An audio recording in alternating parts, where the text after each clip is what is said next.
इस विषय को लेकर के जैसा कि विभिन्न वैदिक सनातन धर्म के ग्रंथों में लिखा है और विभिन्न व्याख्यानों में लिखा है कि तमाम प्रकार के मतांतर इस धरालोक में सदैव से विद्यमान रहे हैं। प्राचीन से प्राचीन ग्रंथ मिलता है तो उसमें मतांतर, मतभेद, धर्म को लेकर मतभेद देखने को मिलता है। अब एक अति प्राचीन ग्रंथ गीता मिलती है, इसको ध्यान से पढ़िए इस श्लोक को।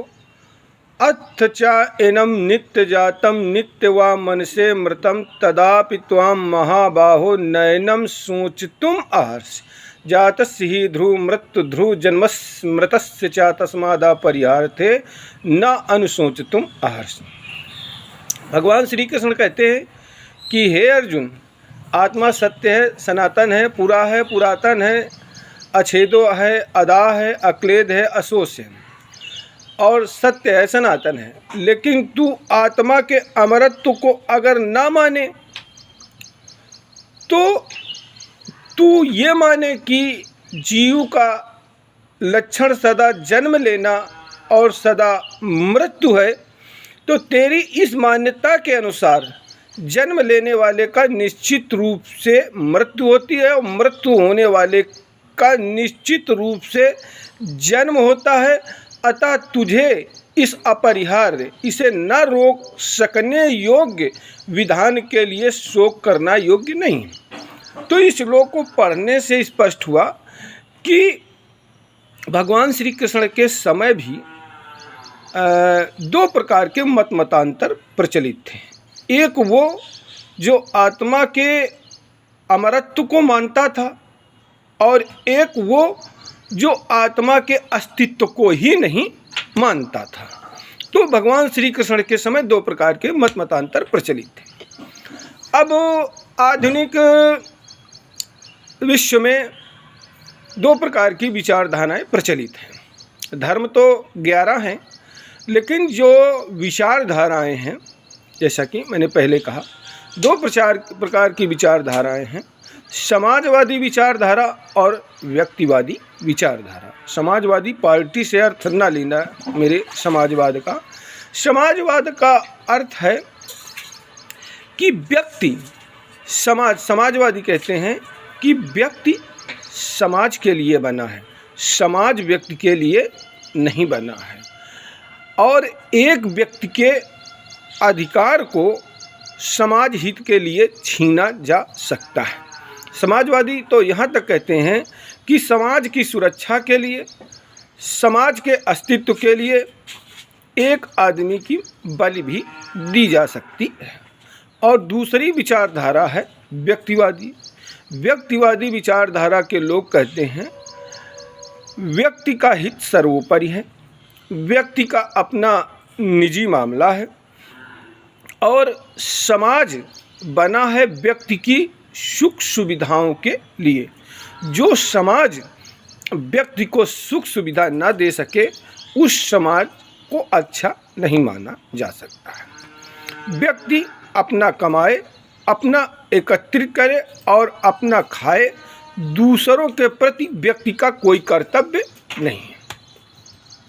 अच्छा, व्यक्तिवादी, इसी को अर्थशास्त्र में, समाजशास्त्र में समाजवादी और व्यक्तिवादी विचारधारा कहा जाता है। और इसी को अर्थशास्त्र में समाजवादी और पूंजीवादी विचारधारा कहा जाता है। पूंजीवादी विचारधारा कहती है कि व्यक्ति अपना कमाए, अपना धन एकत्रित करे, अपना ऐशो आराम की जिंदगी जिए, समाज के प्रति उसका कोई कर्तव्य नहीं है। समाजवादी यानी साम्यवादी व्यवस्था कहती है कि व्यक्ति अपनी योग्यता के अनुसार कमाए और अपनी आवश्यकता के अनुसार खर्चा करे, बाकी उसकी धन संपदा समाज के कार्य में आए। अब ये दोनोंवादी विचारधाराएं निकली कहाँ से? निकली प्राचीन चिंतन से। तो जहाँ तक यूरोप कंट्री यूरोप धर्म की बात है, यूरोप विचारधारा की बात है। अमेरिका, फ्रांस, रूस, पश्चिमी सभ्यता वो पूंजीवादी विचारधारा है, वो व्यक्तिवादी विचारधारा है। व्यक्ति के व्यक्तित्व को, व्यक्ति के हित को अधिक महत्व देती हैं। लेकिन अगर समाजवादी विचारधारा को नाम लिया जाए, समाजवादी विचारधारा की बात की जाए, तो जो भारतीय चिंतन रहा है अनादिकाल से, चाहे वो वेद हो, चाहे वो पुराण हो, वो समाजवादी विचारधारा रही है। अब गीता क्या है? गीता पूरा समाजवादी दर्शन है।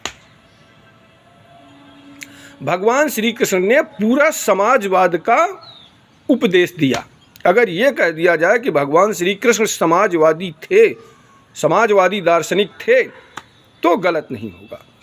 गीता में अर्जुन व्यक्ति को महत्व दे रहा है, कह रहा है भगवान ये मेरे चाचा हैं, मेरे ताऊ हैं, ये मेरे मामा हैं, ये मेरे फूफा हैं, ये मेरे मौसा हैं, ये मेरे पितामह हैं, ये मेरे गुरुजन हैं, मैं इनके ऊपर वाण कैसे चलाऊंगा, क्योंकि हे कृष्ण ये सब मेरे लिए पूजनीय है। तो वो कुल धर्म को महत्व देता है, अपने कुल के धर्म को महत्व देता है। भगवान इनको मारने से कुल धर्म नष्ट हो जाएगा, कुल घातियों का जन्म होगा, वर्ण संकार उत्पन्न होगा, कुल की स्त्रियां दूषित हो जाएंगी। भगवान श्री कृष्ण कहते हैं, अरे अर्जुन ये तुम्हारे रिश्तेदार अवश्य हैं, लेकिन ये समाज के हित के लिए अच्छे नहीं हैं। ये वो लोग हैं जो हस्तिनापुर की महारानी द्रौपदी के अपमान में चुप बैठे थे, तो भला साधारण स्त्री का अपमान पर ये क्यों बोलेंगे? ये समाज के लिए कलंक है, ये न्याय का पालन करने वाले नहीं हैं।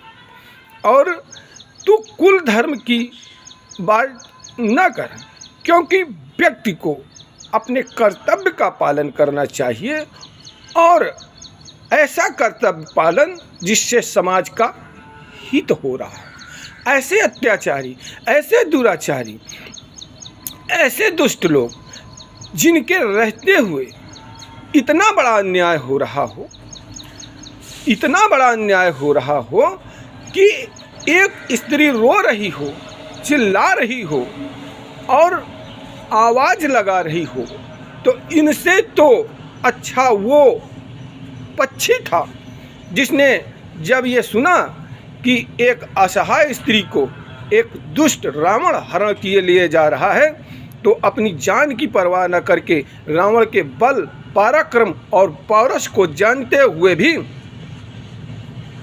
रावण का विरोध किया।